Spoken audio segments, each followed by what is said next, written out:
Friends, ഇന്നൊരു ചെറിയ ഒരു വിഷമത്തിൻ്റെ ഒരു കാര്യമുണ്ട്. ഇത് ഇന്നലെ നല്ല ഒരു മഴ, ഇടിയും മിന്നലും മഴയായിരുന്നു. അപ്പോൾ ആയിരിക്കും മോസ്റ്റ്ലി ഡീലായത്. ഇന്നലെ രാത്രി ഇങ്ങനെ കൊട്ടിക്കൊണ്ടുണ്ടായി. നമ്മളിങ്ങനെ തുറക്കലില്ല എന്ന് വെച്ചാൽ ഇത് ഉള്ളിലേക്ക് വന്നിട്ട് നമ്മളെ റിച്ചിക്ക് ഇങ്ങനത്തെ ഒന്നും പിടിക്കില്ല. റിച്ച് ഡീലാക്കി കളയും. ഇതിൻ്റെ നമ്മളിതിനിപ്പോൾ ദപ്പനാക്കുന്നുണ്ട്. അപ്പോൾ ലൈഫൊക്കെ ഇത്രയേ ഉള്ളൂ.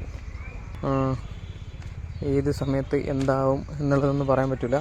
സോ ഉള്ള സമയം എല്ലാവരും സന്തോഷത്തിലങ്ങ് ഇരിക്കുക. നമ്മളിപ്പോൾ ഇതിനെ ദപ്പനാക്കാൻ വേണ്ടി പോന്ന